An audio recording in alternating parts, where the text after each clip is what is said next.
How's it going, everybody? Welcome back to Mojo Grip. Mike here. Today we're doing a circle back on a video that I did 5 years ago on how flight schools can scam students. Okay, I've been doing YouTube for almost a decade now, and in those years you've watched me go through the same gauntlet myself as a student pilot, to getting my license, to getting an airplane, to now owning a flight school. And if again, it feels like a circle back moment where at the time I made that video, I was a student pilot. Today, I'm the flight school and I have students walking through our doors asking questions, but also we have a responsibility to those students to make sure that we're getting them to the finish line in time and exchanging real value and not just having them fly for no reason. I get a lot of questions personally, but also through our school at lookupflightschool.com, we get a lot of inquiries from students who are interested in learning how to fly. And this is anywhere from like 17 all the way to 80 years old. We've gotten inquiries from all ages. For the younger students or potential students, generally the question is about our career program and how they can build a career and become a professional pilot. And then the older students are just trying to get their license to fly for leisure. I'm not going to talk about the difference between that. You can research yourself, and I'll actually give a disclaimer at this point. So, disclaimer, everything I talk about in this video are for entertainment purposes only. They are my opinion. Take them with a grain of salt and please do your own research. Okay, and I'm going to talk to you based on what's happening right now and some of the past experience that I've had. So if you are a student or potential student, you've seen people fly, you've watched a ton of videos, and you want to get this thing done. You want to start learning how to fly and you want to achieve this dream. Here are some of the things I want you to look out for. And again, this is me speaking from both ends. I've been both a student, pilot, and now owner of a flight school. So I kind of have, I would say I have perspective from both sides of the aisle. All right, so again, pay attention. Generally speaking, if you're looking to start flight training, the first thing I advise you, or that I will advise you to do, is go get your medical. Okay, go get the medical done. Don't go to an airport. Don't go take a demo flight yet. Go get your medical done. And this is more particularly for someone who's looking to possibly pursue a career in this field, right? So if you're just flying for leisure, if you just want to get a license to fly, you don't necessarily have to go the private pilot route, which is usually the first main certificate you get. You can always get your sport pilot license, and guess what? You can skip the line with the sport pilot license. Medicals are generally not required for a sport pilot. You can have your driver's license and start training. With a sport pilot license, you do have some restrictions, but if you are paying attention, this past July at Oshkosh, the FAA officially introduced the Mosaic rule to the public, and there's some really nice stuff in there that will allow even sport pilots to fly heavier, faster airplanes. But again, get the right training for it. Don't just jump into any airplane. That is my first advice, is get the medical out of the way first, or skip the line. If you're not looking to pursue a career as a pilot, maybe you don't need to get a private pilot license. Just get your sport pilot license, skip the medical procedures, and go fly. If you choose not to do that, here's what's likely or possibly going to happen. When you start flight training and you don't get your medical done, you're excited, you've booked out, rental aircraft, paid for instructor, you've built a bunch of hours, and then it comes time to either solo or comes time for check ride. And then the FAA, your stuff is submitted to the FAA, or you find out that you have a condition. And in this day and age, there's so many that I've lost count. Now, generally speaking, diabetes, sleep apnea are some of the things on the list that if you have one of these conditions, then it's going to be a challenge. I'll just put it that way. I don't want to shut down anybody's dream, but I know that it's going to be a challenge if you have any particular health condition. These are just two examples, but there's been several. Now the FAA also considers your mental health. Again, I've told the story of a guy who almost 20 years ago tried to commit suicide. He's obviously grown, worked on himself, and then 20 years later, he tries to get a a license? And the FAA says no. So these are some of the things you may run into, and you never know if you have any health conditions, anything. Maybe it's, surgery, whatever you've had done. Make sure you check with your doctor and then get the FAA certified medical procedure done. And if they tell you you're good to go, then you move to the next step, which is go get a demo flight. So that's number 2. Go get a demo flight. It's cheap, and flight schools love to give demo flights. Okay, it doesn't cost them that much. They take you up for 30 minutes or so. And guess what? At our flight school, look up flight school, we actually don't even charge anymore for demo flights. If you've been itching to go up in the air, or you're considering becoming a career pilot, just schedule a demo flight with us. Absolutely free. So on our end, we don't even charge for that anymore because we love to actually get people excited.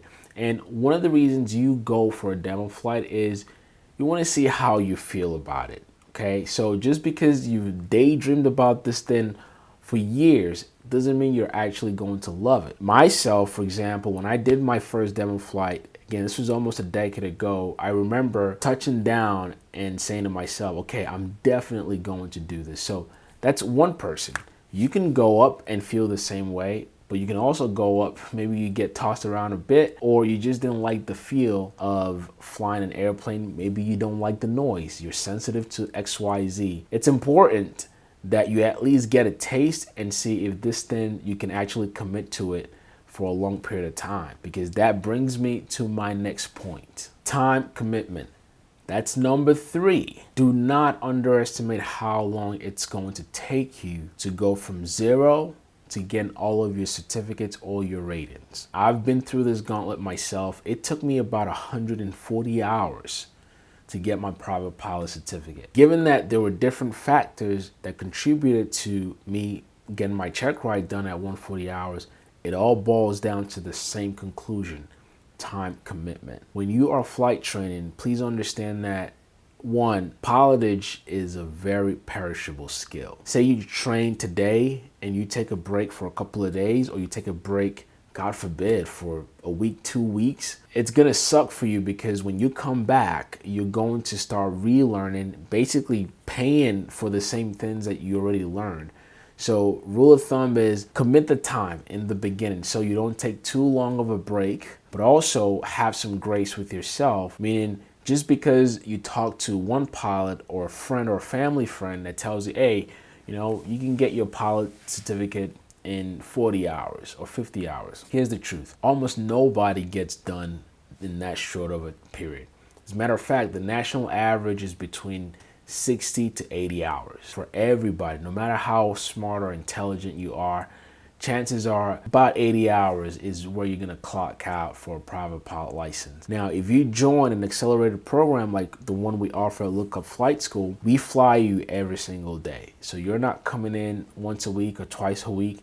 You're flying every single day, and that way you get done quicker, but also the muscle memory stays with you. The third most important thing with flight training is the time. If you have a full-time gig right now, or if you are a dad or a mom of newborns and new kids, all these things are going to affect your training. But also understand that when you flight train, you're bringing your family along with you. For those of you who have been watching me for years, I did a segment with my wife a long time ago to describe what it was like to go into flight training, because understand that frustrations will happen, some resentments will happen. You're spending a lot of money. When you have a partner, a wife, or a spouse or husband, they're taking that journey with you, because you're coming home to them to either complain or celebrate about something you accomplished at flight training. So those are some of the things you want to keep in mind. And please, if you're married, definitely have this conversation with your wife, because if your wife doesn't want you to fly, or your husband doesn't want you to fly, those are probably things you want to tailor out in your house first before you go to flight training. But understand time commitment.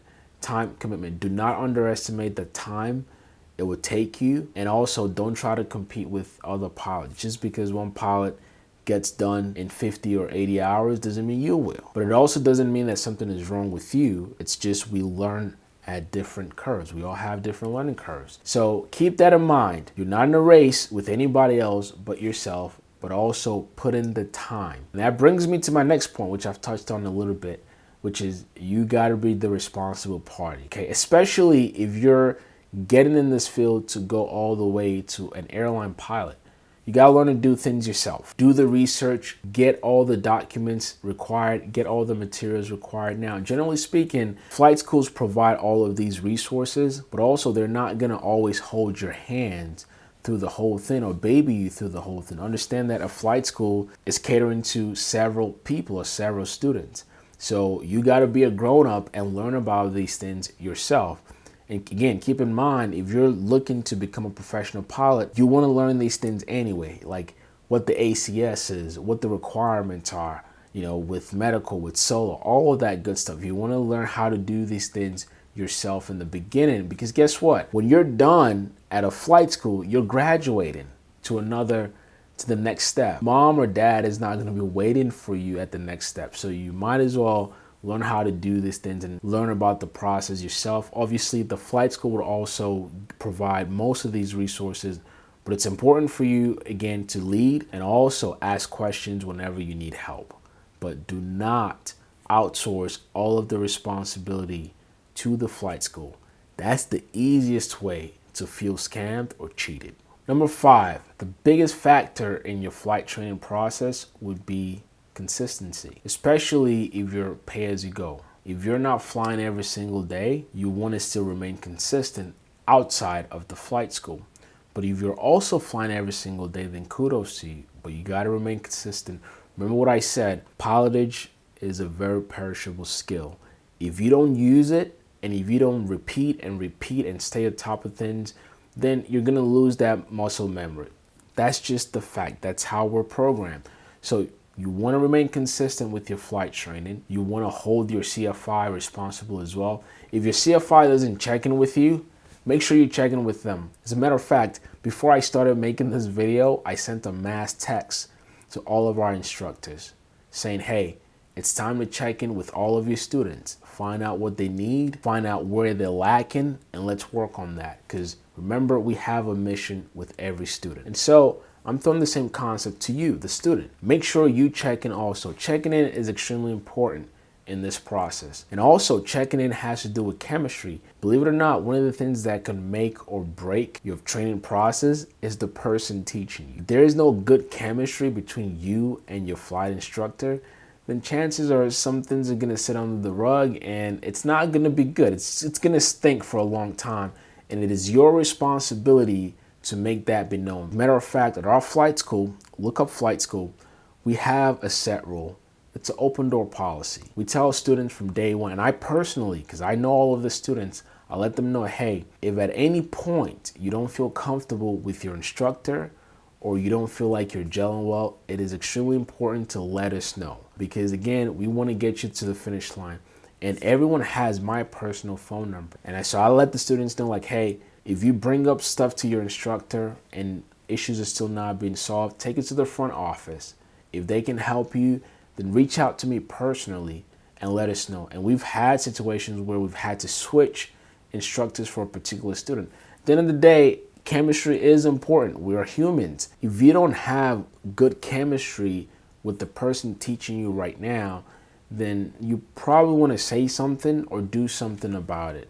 If you leave that for a long time, not saying you wouldn't get to the finish line, but it might take you longer or it might derail you all the way. So it's important to have a good chemistry with your instructor, but also it's important to speak up. And the first person you speak up to is that instructor. Let them know how you feel. And best case scenario is they acknowledge what it is that you're saying and they try to mitigate or fix that issue. But if the issue remains the same, then you can take it again to the higher ups and then figure something out. Remember, it's your money, it's your time.